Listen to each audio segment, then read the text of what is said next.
What's up, guys? Welcome back to another episode of the Vacation Rental Revolution podcast. I'm your host, Sean Moore. We're back with our Experts Corner interviews, my favorite conversations every single week, where you guys get to listen every Friday in on some conversations with short-term rental investors willing to share the good, the bad, the ugly. So you guys all walk into this game with your eyes wide open. Today, we've got Dave and Mallory, and I got some coaching on the last name. It's Gregorio.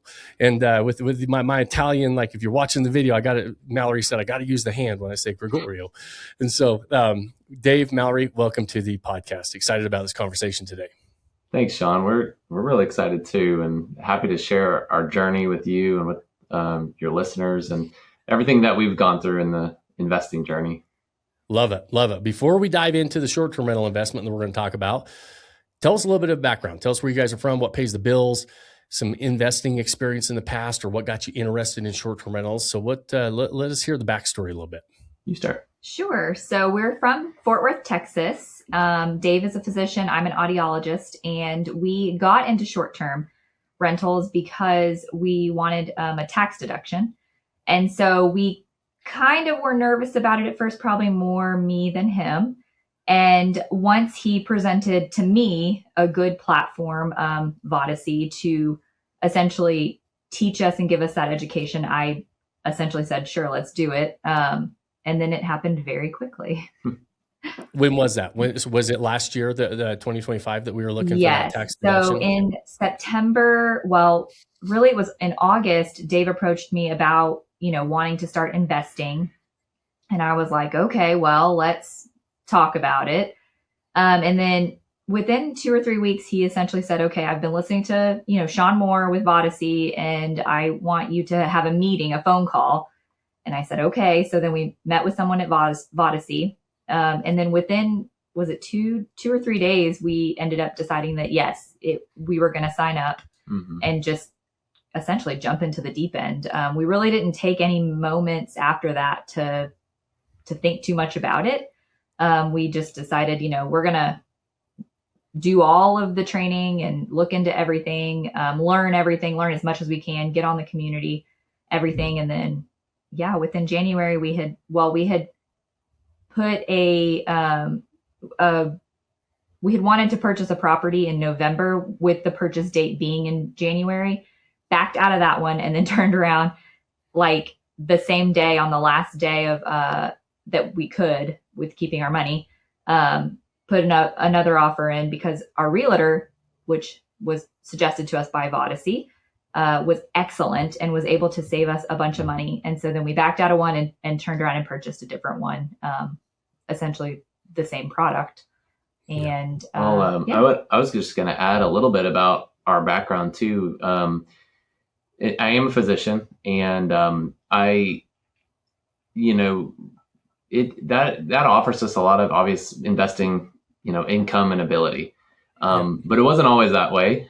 We started off really, relatively low means, and for a lot of years. And so investing really wasn't on our radar at all. And then when we started our grown-up jobs, we had a lot more means, and it was like, well, how do we use this? How do we use these resources that we've been blessed with and steward them and grow them? And investing was what came up, and what made the most sense to us for several reasons was investing in short-term rentals. One, for the excellent tax benefits that come for people that have high income jobs, but also like we really enjoy vacationing. Something that hasn't come up is we have four kids. Yeah, and our oldest is 8. So they're very close in age. It got out of hand. Yeah. Our youngest is 3, so 8 to 3, and there's 4 of them.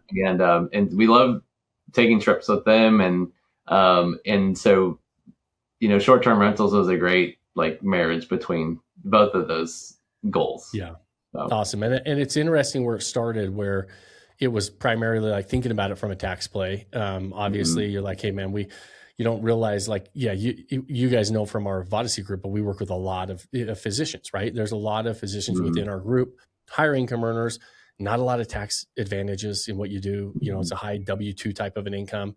And you don't have like, it's not like a business owner that has a whole bunch of write-offs or, you know, some of these people that actually have write-offs with what they're doing in their line of work.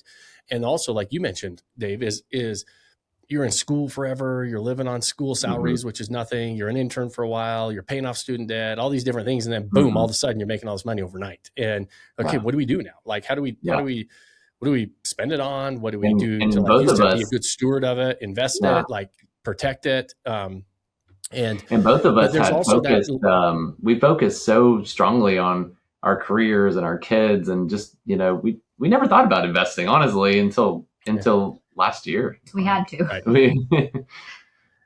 So as we start thinking about that, and I always love to like the psychology behind why we chose, and you've touched on a few of them. Like obviously a lot of people who are listening, some of you may know, some of you may not know the massive tax advantages for short-term rentals. And what it allows high income earners to do, W-2 income earners to do, is the IRS essentially has 3 buckets of income. You have active income, which is what we pay almost all of our taxes on, right? All of our active income, the money that we're like our day jobs is where all of our taxes are going. Then we've got portfolio income and passive income. And real estate is passive income. But there's not usually a lot of losses or income in the passive bucket, especially when you're starting off, because you don't have all these assets producing a whole bunch of passive income. All of our income is in the active income bucket. The problem with that is all these write-offs in our real estate investment, we can't take those against our active income. Short-term rentals, there's a loophole that allows us to do that. And so it is a massive advantage. I won't go into all those advantages, but that was something that was on your guys' radar in the beginning. But it sounds like, and which I appreciate you bringing up, is it wasn't just a tax play either. It's saying, hey, listen, we still want to buy quality assets, quality areas, but also we are attracted to the fact that we can use this property. We can vacation there with our kids. We can, there's actually some personal use. A lot of somebody starts making money and we got to spend that money. Not always do we spend it on investments. Sometimes we spend it on boats and fun stuff and, things like that. Well, this kind of marries those two types of buying products together, if you will, because of the personal use of being a lifestyle asset as well. And so it becomes kind of a fun asset for me. That's what got me involved in it when I was 30 years old. I was like, I was starting to make some money, but I was still in the mindset that I wanted to invest and I wanted to be responsible, but I really wanted fun stuff too, and it was fun to have a mountain house, a beach house, my lake home and home in the desert, outside of Utah, the southern Utah desert. And so we were like, they were really fun to own. And so it sounds like that was at least part of the attraction, diving into it, is that you can check off more than just one box on the investment side, right?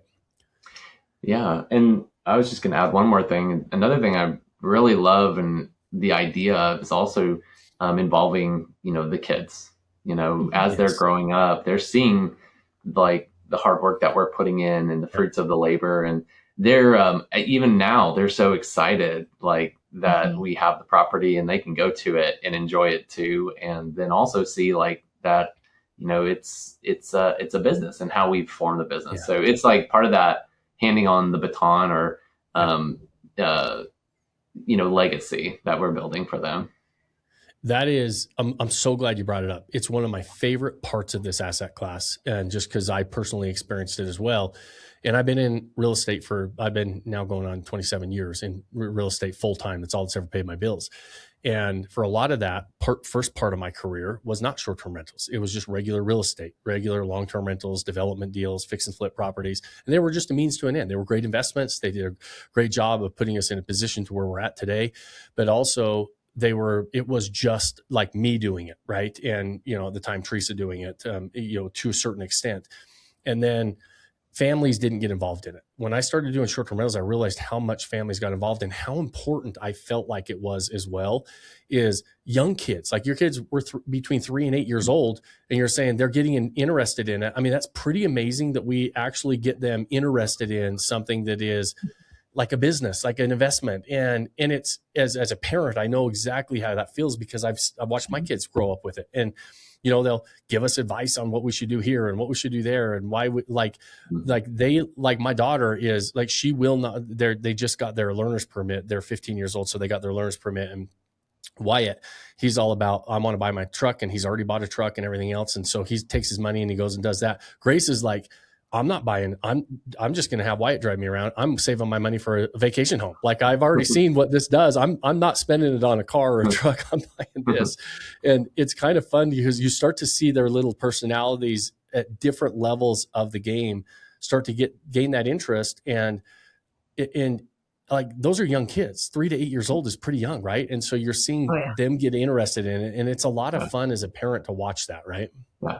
It's also challenging. So we have a quick story. Yeah. So I will say the other thing about our asset is that we loved setting it up. It was so fun. We got the whole family involved. My dad, who is excellent with a drill, retired military, like, he was, just so valuable during this whole process. He could just fix anything. And so my mother and my sister helped watch the kids, which was clutch because, of course, they all came down with the flu during our install. Oh, so that's horrible. Yeah. So our install was over two separate trips, 8 days total.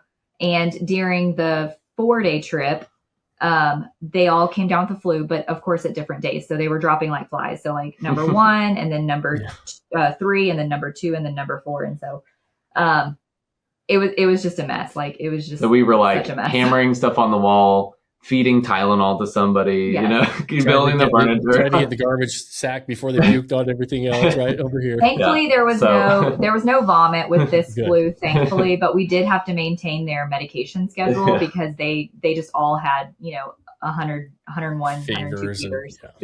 So it was just that added excitement of an install. Yeah. And being parents of young kids, like, it doesn't make it easier.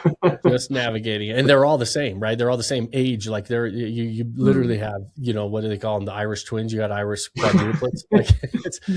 I think technically 3 are Irish triplets, and the last one is our biggest age gap at 19 months apart for the last. Oh yeah, that is. So the other ones truly are like having triplets, right? Yeah, it happened pretty quick. It got out of hand. That's funny. That's awesome. It's fun that they're all kind of, it can be overwhelming at times, but I know how fun it is as well. I had twins. And so it's fun to have them kind of the same age and best friends and kind of navigating the world together. Right. Mm-hmm. Yeah. So take me back, because you just said something that I don't hear very often, Mallory, and that is that the setup phase was really fun. And so I'm curious. Yeah. I'm curious about that, because I love hearing that, because it is usually that's a painful process for a lot of people going through. I'm going to let you take the lead on talking about this one. So, I in this partnership here, I'm probably more of the project manager. Dave is more of like our financial guy. And, it was fun. So we did get our property in January and literally got onto Mike Whitfield's schedule immediately. We met together. We decided to take a DIY approach because we do want to do material participation. So we wanted to have all of the hours to count toward that. And part of that, our timeline too. And our timeline, we wanted to bust it out quick. So our timeline, we really wanted to have it on the market by March. Obviously with the understanding that, that may not happen, and it didn't, but that's okay. We'll get to that. And so essentially we purchased, January 6th. January 6th. So like as soon as the year tell everybody the market we chose.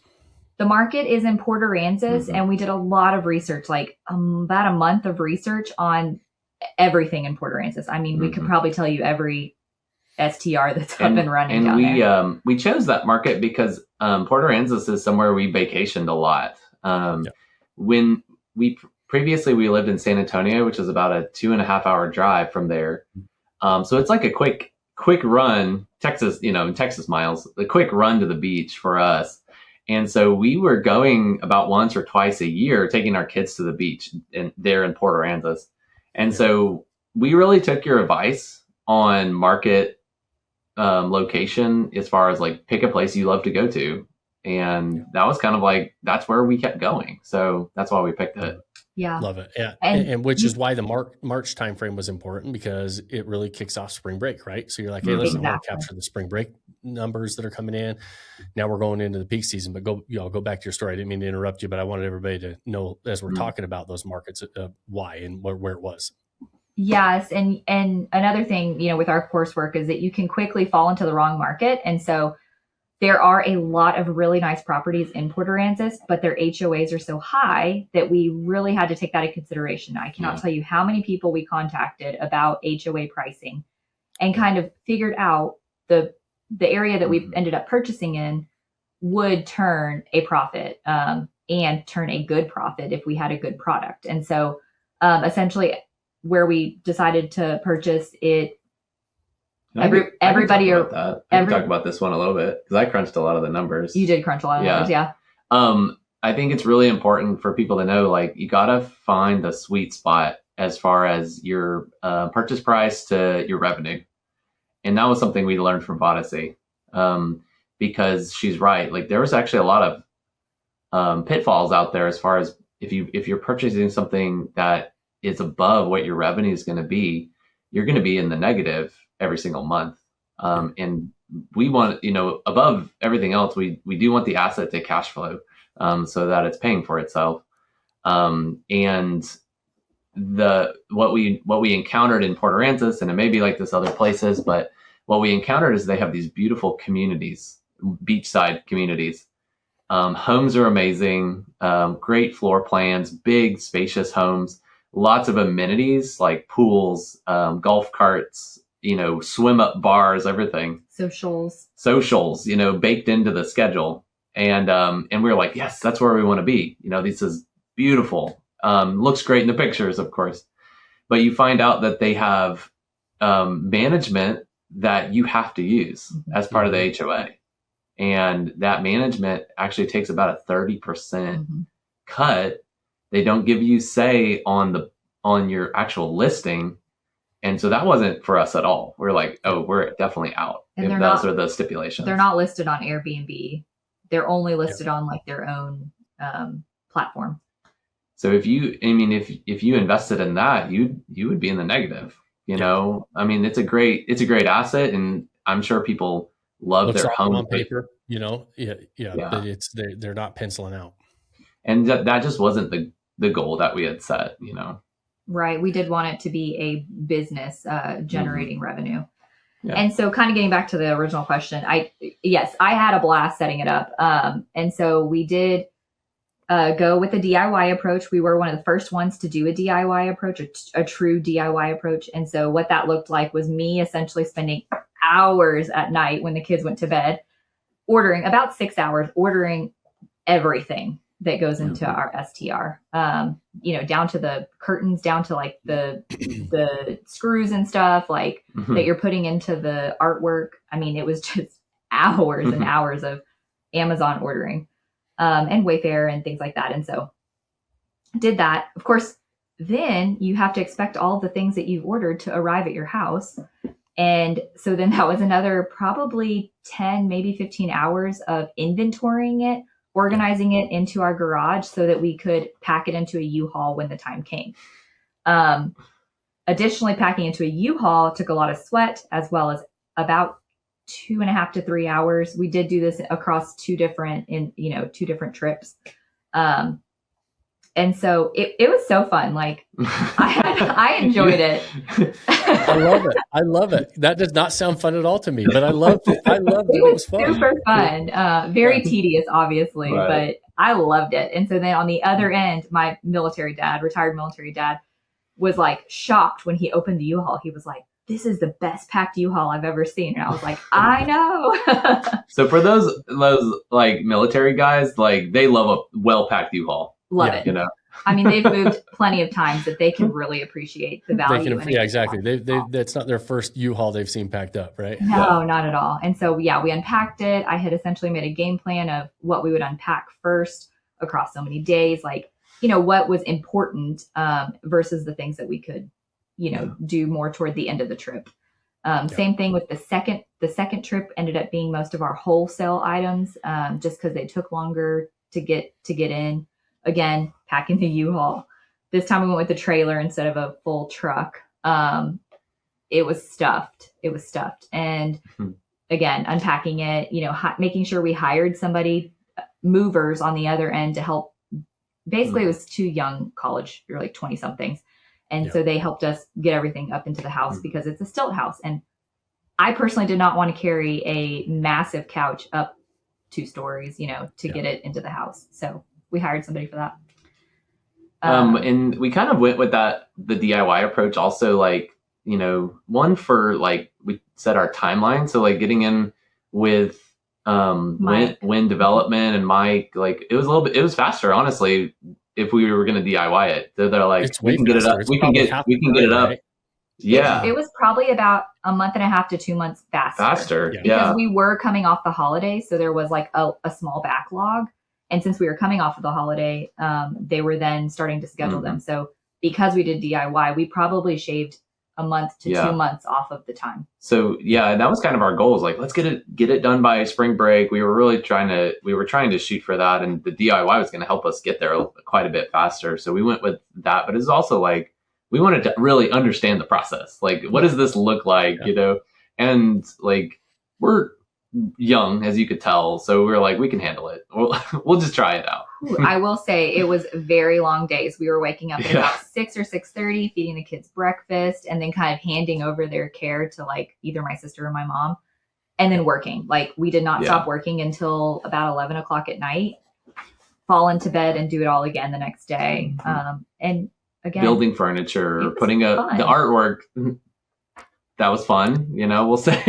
Yes, there was a learning curve to the hanging artwork. Again, that's where my dad came in with his drill. He was like, well, we're going to, I watched the videos and we're going to do it this way. And he had a whole plan. And so like, and one thing you'll know, like one thing we also want to make apparent is like, this was not all on us. Like, we had amazing partners in all of this, including in the setup, which was family. Having like a handy papaw in your back pocket was like critical for us on this. So good. So. Yeah. And those like in our Vodyssey family, they know exactly what we're talking about. Those of you listening outside of our Vodyssey family, when we talk about DIY or like a full turnkey install, what we're referring to on the DIY, it's still professionally designed. It's the Vodyssey signature recipe and the artwork and all those things you've heard us talk about in the past. But all the sourcing and receiving and installation falls on Dave and Mallory's shoulders. If they were just going to hire the team to do it, one, it's a big time saver. Like, you actually aren't going to have to deal with the backlog. Usually, like right now, we're 8 to 10 weeks out.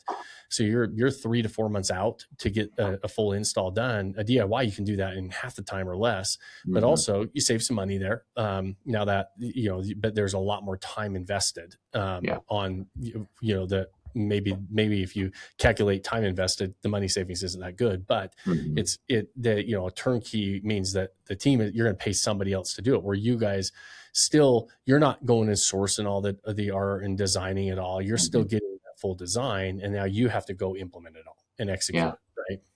And on the design, one thing that we noticed with our market and where we ended up purchasing is that all of the homes are very similar. So like, they're all really similar floor plan. A lot of them have a private pool. Ours did as well. And so because the homes were so similar in that in our direct neighborhood, we just said, like, we're going to have to design our way out of this problem. We're going to have to design our way to the top. And so we were like, we're going to just hire professionals for the design. And I think, like, if there's maybe one message, or one of the top messages, is like, go with somebody that knows the design really well, because that has been one of our accelerators. Yeah, we really, and we did design our way out of it. We hired the right people by having that wow factor. So much so that now our neighbors are a little nervous, and they seem to be trying to make their property a little bit better. Asking us like, who our property manager is. And who do we use for this and that? And we're much younger than all of our neighbors that own the properties around us. And so, and again, this is only our first property. So it's maybe endearing that they're reaching out to us to us Yeah. for, thoughts. But for reason, like a lot of people, it seems very obvious when I talk about on the marketing side, like if I've got to give the consumer a reason to pay me more, and Mm-hmm. if I look the same as everybody else, there's no reason to pay me more, right? Mm-hmm. And so to your point, Dave, we're going to design our way out of that objection, if you will, and we're going to make it stand out and be different. That also, many of these homes look like model homes. They're beautiful homes. Your neighbors have beautiful homes. They just, when we say they all look the same, it doesn't mean they're not nice. Like in these markets, they're all nice homes.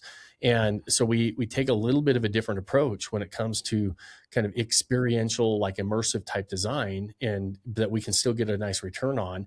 And ultimately you get it in there and you start to realize, oh man, this is actually working. And so, and your neighbors start to notice, like, oh crap, what are we going to do? Because Dave and Mallory are going to crush us. So if you can't beat them, join them. And I think Vodyssey has really hit the nail on the head on that. And you guys have got it right on the design aspect. Absolutely. Yeah. I also want to say that not to forget about your pictures. And so we had O2O come in, take our pictures, and also stage it really well. Down to all of the colors in the pictures. They really do have an eye for that. And so I want to say that also is a very big part of, just because we set it up doesn't mean that it's going to, do well. We also wanted to make sure that we took it that much further, got good pictures, got good staging. And we can say that it is doing well.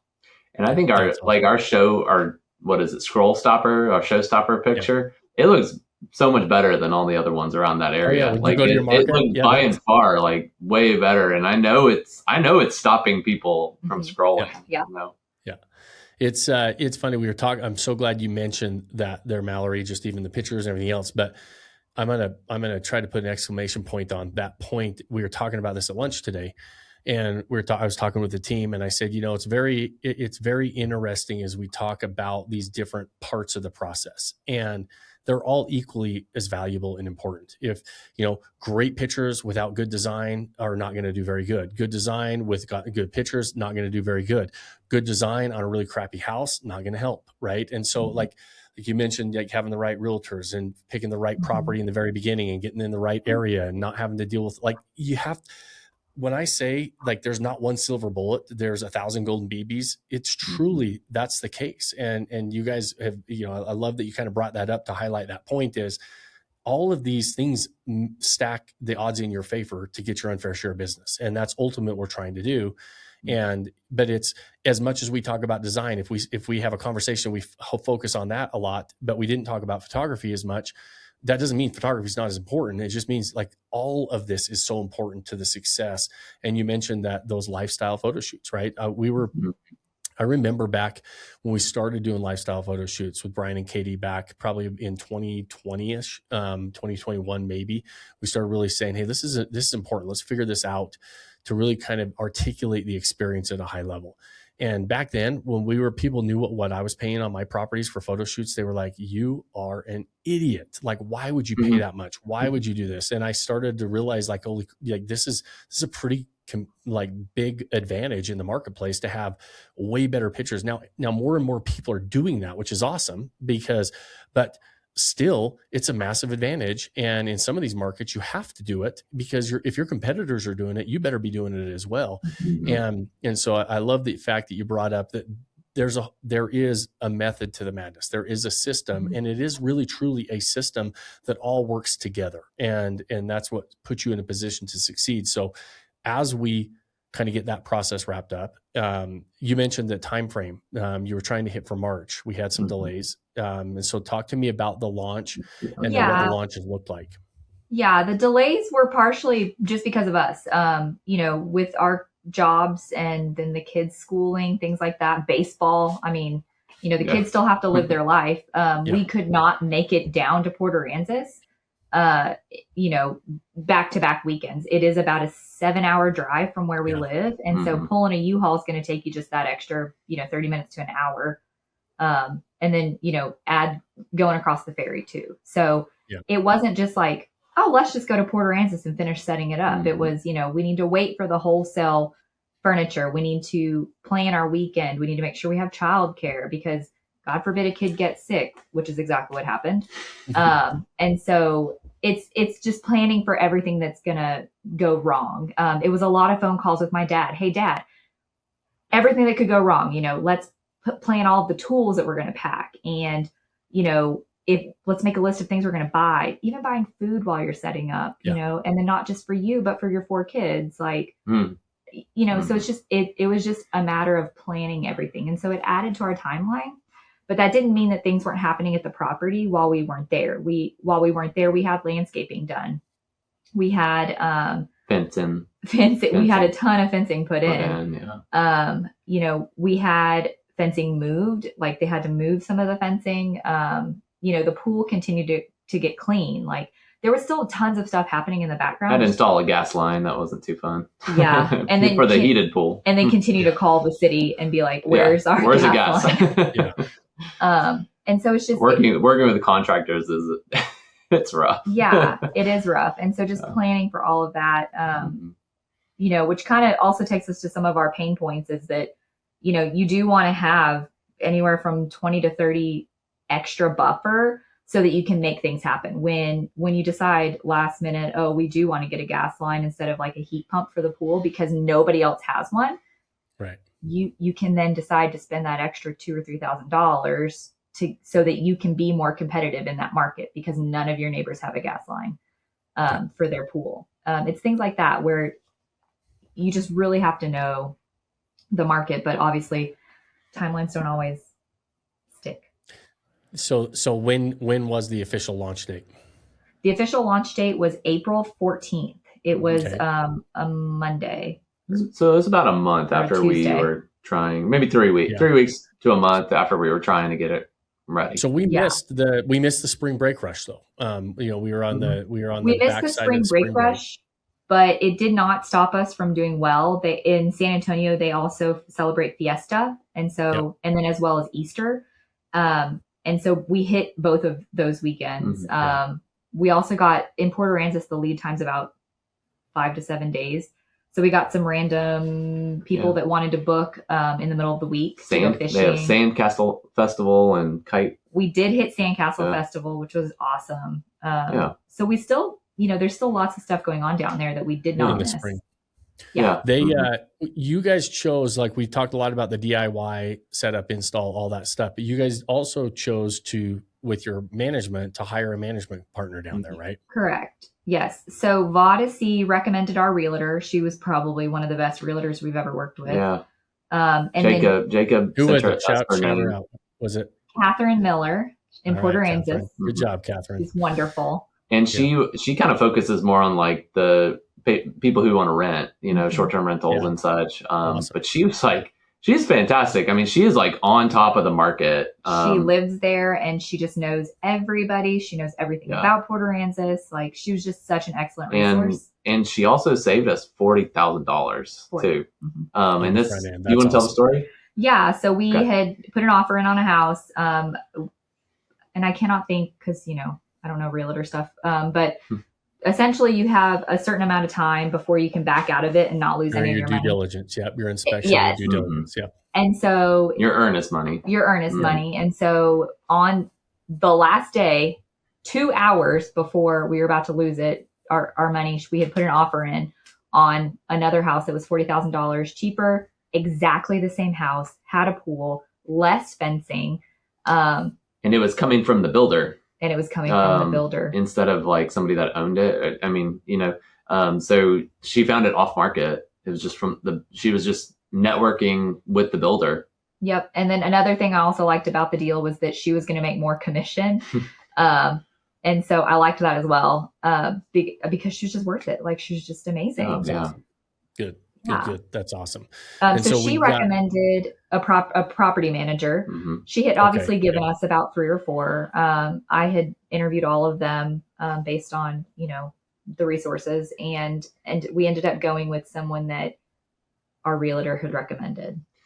And she kind of outlined it like, hey, this girl is doing really good. This property manager is doing really well. People are saying really good things about her. Why don't you just have a conversation? And we did, and she's like more of a boutique property manager versus a lot of the other like larger property management companies in the area. I know you guys have talked about that on Vodyssey before, and we've really enjoyed it. We've seen like the benefits of going with a smaller property management, more of a boutique. And our property manager's name is Jessica, and Jessica is an excellent communicator, and that's like a big benefit to what she does is great communication with the guests. Also allows us to be involved, and it's kind of like with your first child, you want to know it all, and take all the pictures and stuff. And so she, always responds to our text messages, phone calls. She talks it through with us, and I mean, she's just excellent, and she's been doing this now for over 4 years. I love it. Yeah, that's awesome, and I love to hear that, and anybody that's listened to me for any period of time knows that I love boutique property managers way more than the bigger companies that look really good on the surface, but on the back end, I love working with the boutique managers that are willing to work with us, that are willing to answer our questions. And honestly, they just naturally, you hit it on the head of what they naturally do best is they communicate with your guests, and they make the guests feel like they're not too busy for them. They're there for them. When you're managing 100 properties, it's kind of hard to be available to everybody. When you have 10 to 20 properties, it's a lot easier to be available. And so the communication is so much better, and the customer experience is so much better. And so that's awesome that you've got all of that lined up right out of the gate. So talk to me about the performance of the launch. I looked at the calendar, and it looks like it's a pretty, I asked the question, like expecting a good answer here, because I saw a pretty full calendar. Yeah. So it's funny because we had launched, again, April 14th, and somewhere around May 7th, I think, so just about 2 weeks later, maybe 3, we said, well, we probably need to book our property if we're going to stay there this summer, because we go every summer. And we looked at the calendar, and there was like only 1 weekend left. Yeah. And so we were like, we need to book that like right now. We need to book that one open weekend right now. And we did. But every weekend in April filled up pretty quickly. And then the in between, in between weekends started to fill up too. And it was really fun at the beginning, because we're like, every time there was a booking, we're like, yes, another booking, like cheering a property on, like, let's go. It's so fun, right? And then those reviews come in, and then you really get excited, right? To see what people say about it. And we've gotten, now we're at 3 or 4 5-star reviews. We got 5. We have 5. We have 5. Yeah. So we've become a guest favorite on Airbnb now. Yeah. And again, all of this is because we have an excellent property manager as well. But essentially our property is booked up through the first week of August.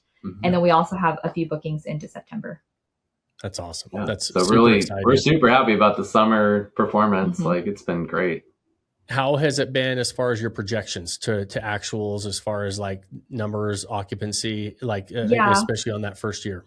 Yeah, our property manager is thinking that our projections will be good. Obviously, they'll slow down in December, but she also agrees that we do have a really good product, more of a boutique product, something that's very marketable, competitive on the market. She also felt like just not gross, but net profit could definitely push us, well above 80 for the year, and that's the net. And we're still waiting on the we just launched in April, so we're still kind of waiting on the financials from May. We're kind of, at first we launched with more competitive pricing to get reviews, get people in there using the property. So at this point, especially through the summer, I think we can definitely push prices in the future. And she already has. It's right back up to its regular pricing now. So awesome. But it's going to be, the pricing as well as occupancy is going to be very competitive for the area for sure. Yeah. Good. And it's lining up with what you guys, like Dave, you're the numbers guy. When you were analyzing and underwriting, this summer's lining up with close to where you were kind of underwriting at. If you just are looking at the calendar right now, I know you don't have the full financials yet from May, but as we're looking our goal occupancy was about 60%. Right now on average, it's about 45 to 55 for the area. And so our goal is to try to push that to about 60. We're definitely doing better than that right now. so far. But this is our peak. This is your peak. So yeah, so we don't really know. It's all new to us, so we don't really know how like fall and winter are going to be. So we'll just see. We'll see when we get there. But for the peak season for summer, like we're very pleased so far. Looking good. Awesome. Yeah. Awesome. Well, this has been a real fun conversation for me. I love these. It's my favorite conversation every single week that I get to have.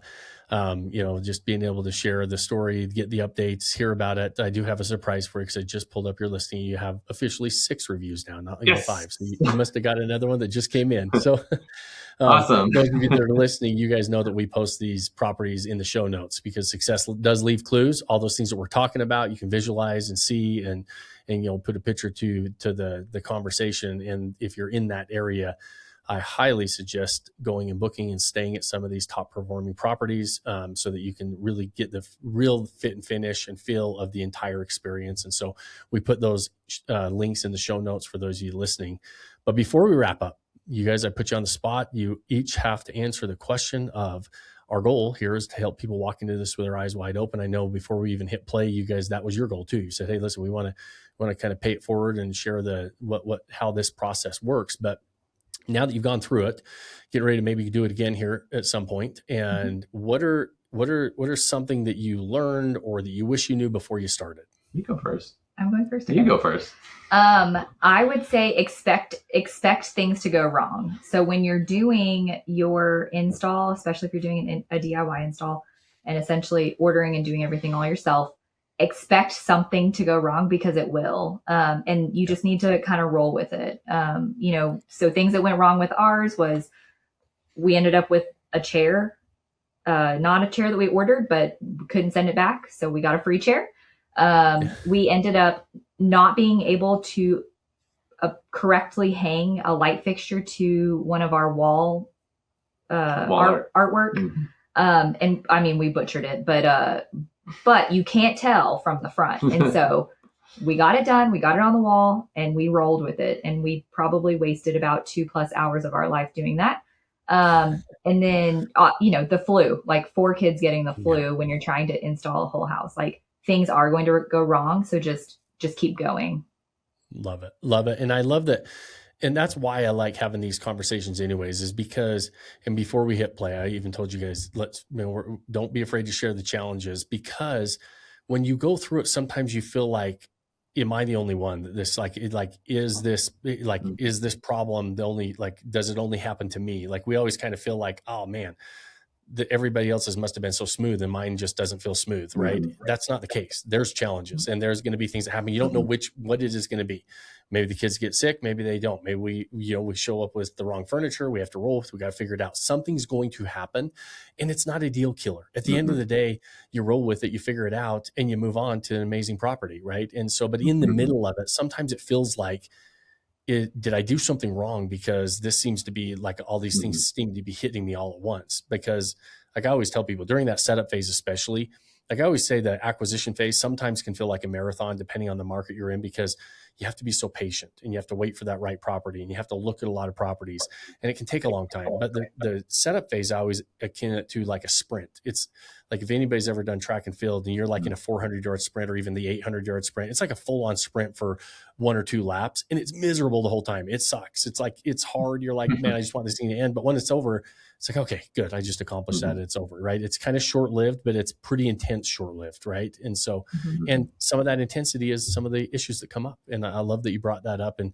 to just kind of expect it and realize that, hey, nothing's wrong with you. Nothing's wrong with the process. You're just, this is what happens and you're going to roll with it and everything's going to be great at the end of the day. And so, and I wanted I wanted to add on to that thought really quick, and just a plug for Vodyssey for any of the listeners is that we went with working with you guys to help us in this journey. I think mainly because you didn't sugarcoat it, and it shouldn't be sugarcoated. Like this process is difficult. Doing anything meaningful is difficult. It's a lot of work. And you didn't sugarcoat that from day one. You're like, this is going to be hard, but it's going to be worth it. And that's what I needed to hear. Like, I don't want to hear, oh, this is going to be easy. You're going to get in this with no money down. Like, I don't want to hear that. I want the truth up front, to know what I'm getting into. So that was one thing that drove us to Vodyssey, and you guys really, that attitude really clicked with us. Love you it. know? Love it. And I appreciate you saying that. And it's just, yeah, it is what it is, right? We want you, like, there's no reason to sugarcoat it, because guess what? The right people, they're still going to do it. And just like you guys, you're going to have great success with it. And it's going to work out beautifully in the end, but it's okay. Like I only want to be around people that are willing to roll up their sleeves and deal with the storm while it's happening. And I always tell people too, you don't hire me for your best times. You hire me so that I'm in your corner when those dragons show up around the corner, and we can step in and say, okay, here's how we fought that dragon yesterday, and we know how to beat it. And it might be the first dragon you've seen, but a lot of times we always say, hey, listen, we know that's going to happen, and the reason we charge what we charge is so that you have that guy in your corner that says, yeah, I'm going to help you fight this. And we don't know what it's going to be. We don't know. People ask me all the time, like, where am I getting a return on Vodyssey? I don't know. I mean, I have a pretty good idea that you're going to get a return with us, but I don't know what part of the process, because it's a long process, and there's a lot of things that can happen. There's a lot of things that are going to go right, but there's going to be some challenges, and we're going to help you overcome those. And so, yeah, I appreciate you bringing that up, Dave, because that's just the reality of this game, and there are challenges in it. But is it worth it? Like I always ask people at the end, and they're like, yeah, I would do it again. I'm ready for number 2, right? We forget about those challenges pretty quickly. So, what else would you add to that? As that was kind of a cherry on Mallory's point, what other point would you make of what would you like to know going into this, or what would you like to share with somebody that's starting off? I think, I'm going to give kind of like a repeated answer from other guests. But I think it's, not to be afraid of the process though. And that at the end, it is going to be worth it. And if you have the right people, you're going to get through it. I think like some of at the beginning, it was a little bit intimidating. Like, oh my gosh, this is way outside of our comfort zone. We're in medicine. Like, we aren't real estate investors. Not now. I mean, now we are, but when we started, we didn't know anything about this, and there was some fear. And so it was just like, just keep stepping forward. We had to keep going. So I think that would be it. Just like, get the right people, and don't be afraid, and keep moving forward. I love it. I appreciate you sharing that, and kind of rolling that back to even the kids. Part of sometimes when I am doing something that I'm just scared to death about and I don't want to do, and I always go back to like, well, my kids are watching this. Like, if there's maybe one smart move we made, it was joining Vodyssey. Really, I mean, joining y'all, getting the resources, and you can kind of see from our story, it was like connection made a connection. And the dominoes sort of fell into place, but it's because we started with the right people at the beginning. Yeah. Thanks for joining us on this episode of the Vacation Rental Revolution podcast. Share this with other people you think need to hear about it. And don't forget to subscribe and leave us a review. Hey Grace, is there a website? Yes! For more amazing content and expert advice, visit Vodyssey.com. Thanks for listening, and we'll see you on the next episode.